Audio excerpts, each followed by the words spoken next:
Good morning, good evening, good afternoon, wherever you are in the world. This is John with Tommy's Top Picks here to bring you your weekly market update. A few things to go through today. It looks like there's a little bit of volatility, mostly to the downside, back in the markets. Nothing too crazy, but there's a few things worth pointing out.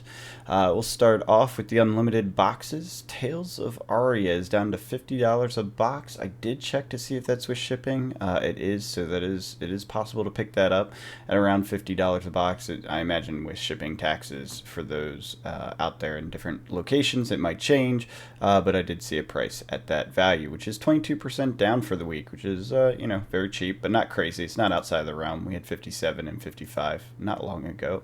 The spike to 61 has essentially retraced. So last week's spike up has come back down even further than before. So we'll see what happens. It'll probably end up in the middle again, like we've seen in many of these cases of volatility. It's just sudden, supply and demand mismatch for a little short period of time before it reverts to the mean.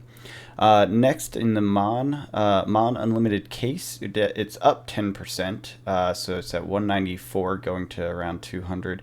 So it's pretty close to where it was before. Previously, it's kind of the lower bound of the historic band, but we know that there's downward pressure on Mon and has been for a while. And this is the Unlimited, so I expect that to be further down over the long term, but we are seeing some volatility here.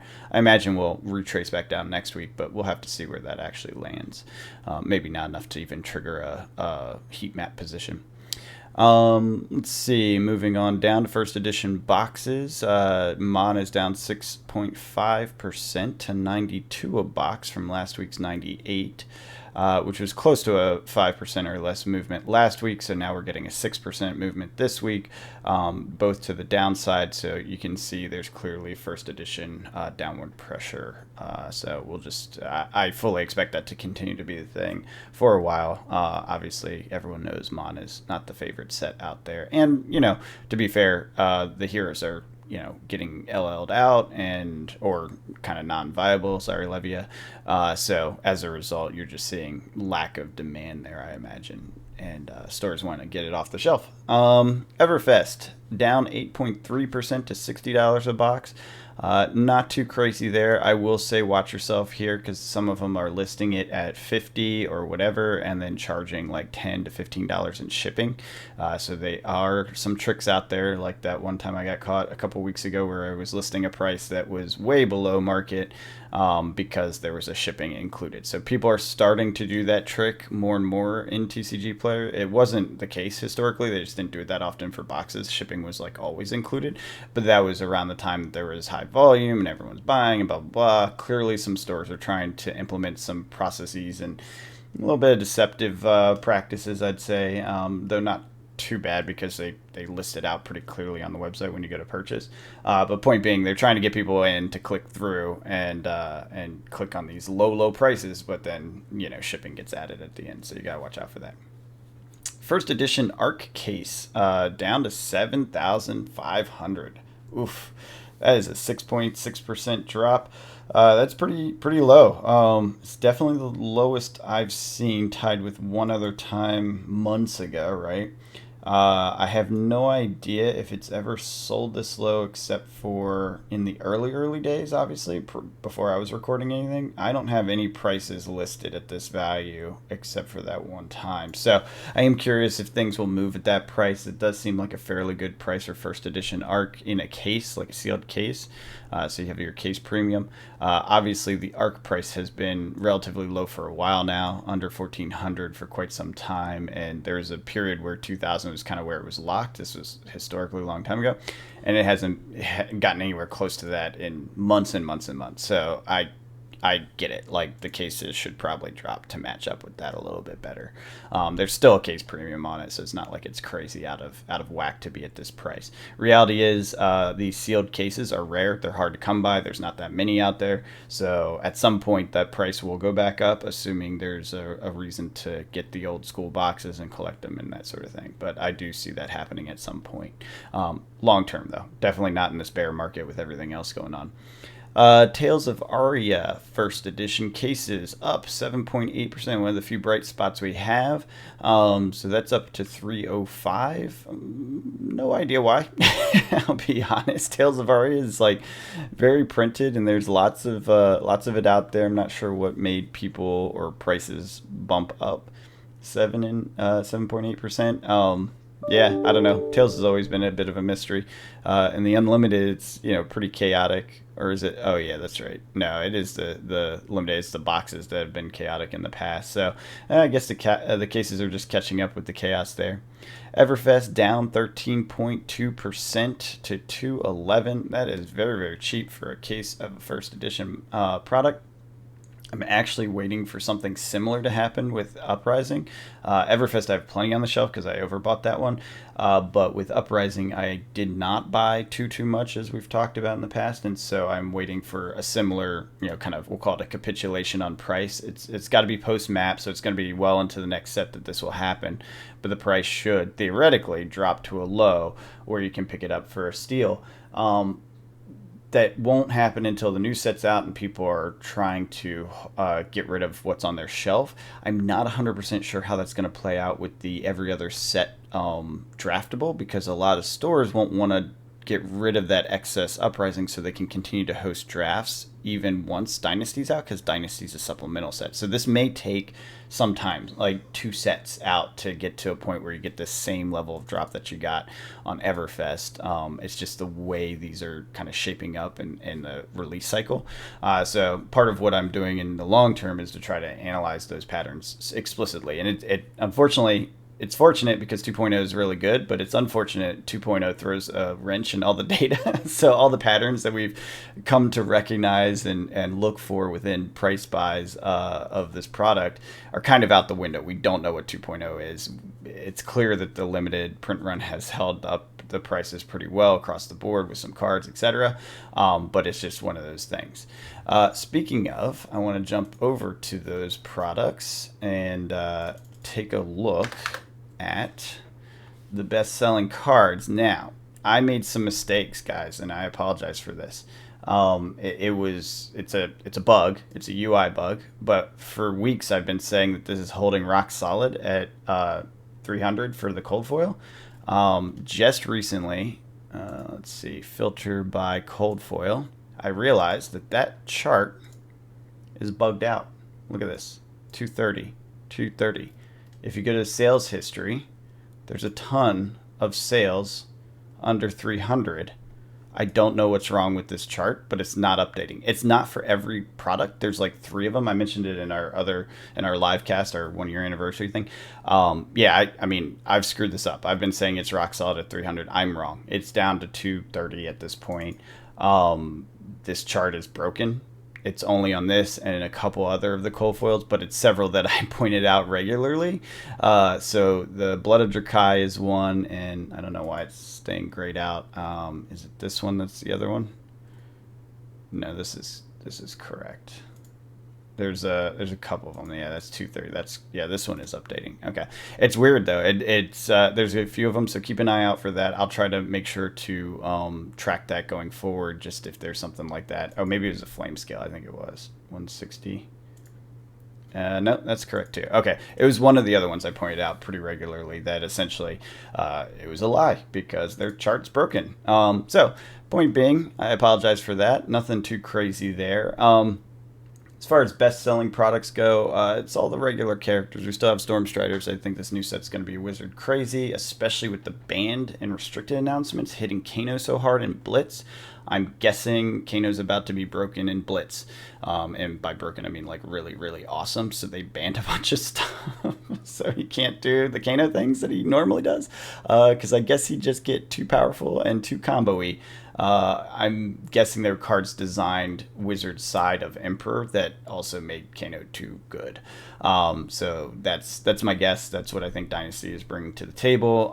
Preemptive bans in Blitz, because this is for the next season, skirmish season, which which is coming up after the release of Dynasty. So that's my guess, is that's what's happening there. No guarantee on that, obviously, but that's kind of what we're seeing from people out in the space that are very familiar with the game. Poor DM Armada. Go watch his video. He's very sad. He's like, I had to redo this video 4 times because I'm super sad. he loves Kano, and it's kind of until the new stuff is out, Kano is in a painful spot for your local blitz situation. So anyways, moving on, there's not that much here to talk about, actually. It's all the same characters. So bugs on, was it might have been Ghostly Touch. Blood Drakai, definitely. I do find this interesting. So Cold Foil's 84 for Crown of Seeds. Rainbow Foil is I guess 75 according to what's right here. Let's see if Crown of Seeds. Yeah, first edition year mint Cold Foil 85. So it's low. It's low, even though it's yeah, there's some weird bugs on this chart. Because what is this? Unlimited edition normal printing. I don't know. There's definitely some TCG player bugs. It's unfortunate because I've been relying on this data for a while. So again, I apologize for that. Let's move on. There was one piece of news I wanted to talk about. We talked a little bit about the Fed and what's happening there. There was some expectation that the markets would have some troubles recently. It looks like those troubles have somewhat reversed, which is good. Basically, the unemployment numbers have encouraged the equities markets to get a little more aggressive, or maybe everyone listened to my podcast and started aggressively accumulating. I hope that is not the case because I don't offer financial advice. But it's one of those things where markets were expected to dip. Credit Suisse issues are definitely hitting the market. Their CDS is, I think, multiplied by 5x or something like that. That's credit default swaps, which is something that occurs when there are struggles. So what ended up, I think, rallying the market is the jobs numbers from, I think it was yesterday. Essentially, it looks like there are less job openings now. This isn't in unemployment. This is job positions available. Unemployment data comes out a little bit later. But point being is it looks like some of the Fed activity is starting to have an impact on the market. And so as a result, we're seeing a cooling economy. Doesn't seem to be cooling too fast yet, but these things can get out of control once they start to turn. Point being, it looks like equity markets and general markets are saying, hey, if this data is right and the Fed is doing what it says it's going to do and pivoting once they see these transitions start to happen, maybe they won't continue with these hardcore inflation adjustments. Or interest rate adjustments, I apologize. I really do think we'll see higher interest rates this month, but after that, the odds of it continuing at this pace are less likely, right? Now, granted, there's a lot of data that's coming out in the next weeks that will impact that assessment. This is a as of right now assessment. If unemployment numbers are still really too good, essentially, which honestly, how's it too good to have people employed? But in a state of high employment, then maybe it doesn't change. If there's a situation where unemployment is spiking, okay, maybe it changes faster than expected. So we don't have the full picture yet. There's a couple things coming out, including CPI, which is the new inflation, which is expected to be around 8.1%, I believe, down from last month. So I think things are starting to turn. We're not sure yet. Early signs of it. And then if all that is true and the Fed acts the way they've said they're going to act, which there's no reason not to believe that at this stage, then we will see more of a soft landing than expected. I still don't buy it because I feel like trying to soft land a massive economy is incredibly difficult. But who knows? I'm not in the Fed seat, and I don't get to do that. I don't get to make those decisions. So anyways, let's go through the charts. WTR sitting pretty flat and solid. Nothing special here. Same with the box to case ratio. Fine premium still in place. This is all first edition. ARC back to its kind of median on the cases, and we still have a massive premium. Very good. Normal natural market. I think a lot of this stuff is just going to look like a normal market right now because despite some of the wiggle and the volatility, nothing has moved too crazily recently. So I think what we're seeing, hey, look at that, Mon's coming back. That's fun. And hey, look at this inversion. So we do have a inversion possibility here. Oh, I just noticed all my percentages are gone. Huh. What happened there? I broke it. I'm going to have to go back and fix it. We'll have to see if this is actually working. Yeah, it says it's October data. Tales of Aria dropping off a cliff here. So this is pretty fun. Nothing too special there except for that. But massive premium on that. No Everfest data. I don't know what I did. I broke my... Oh, only on the... Only on the unlimited charts. Well, they're the least important charts, right? I disagree. I think they're probably the more interesting ones. WTR doesn't do anything ever. In first edition, ARC never does much either, although you can see it's starting to slide here at the end. Nothing crazy on this box premium. You know, it's exactly what we said. You know, it's tightening up a little bit, but nothing nutty. Crew down and to the right. Sad crew days. So cheap now. Used to be so solid back in 2000. Now it's off a cliff. Oh well, we'll see what happens with that in the long run. I think overall, like, the demand for it's probably going to go down despite the supply dropping. Just because if you think about it from a functionality standpoint, a player-driven market standpoint, crew cards aren't as good as like Everfest cards. And I imagine Dynasty's going to be even better, question mark. It just seems like we're building towards a more powerful meta. And so that means that older cards being less powerful are less in demand, with a few exceptions, obviously. So the boxes won't be in as demand. So we'll see. We'll see what happens. From the collector standpoint, you know, sealed product, still sealed product. But from the opening and players market, that does drive a lot of the dynamics we see. Mon, just kind of chilling in that low range we've talked about. Same with the premium, just nothing too special here. The charts aren't really showing anything interesting at this stage because we haven't had that much volatility recently. So like we said, Tales of Aria reversion to the mean. Premium's back in play, and Everfest falling off a cliff. I wonder if this was the end of map. I don't know on that one, but it sure looks like it was solid as a rock, and then boom, drops. Which we were saying, this is that opportunity I'm waiting for not Everfest because I have that, but when we get this like drop off on UPR, that's I want to buy at this point because I do not have shelf UPR on sealed product like that. Sealed case, that is. And then we still have a arbitrage opportunity of about $8. Nothing crazy. Probably not worth jumping on. UPR solid as a rock, but that's how map works. And solid as a rock. That's how map works. All right. So that covers it for today.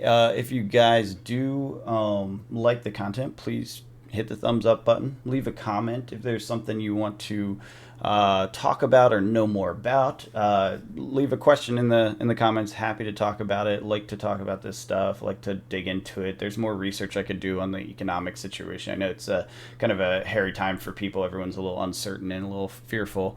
I would say the equity reversal, despite the broader implications in the market, is a good thing. It will ultimately lead to good things. I don't think we're seeing it in the cardboard space yet. It will be a few months probably before that turns around. I could be wrong on that though. So, do what you will with your own money because this is not financial advice. Anyways, if you like the content, leave a comment. Hit like, hit subscribe, hit the bell, all those things. Really do enjoy interacting with you guys. I try to get back to every comment. And if you are out there, I hope you're having fun, cracking packs, playing games with your friends, and enjoying this hobby that we all love so much. Until next time, have a good one.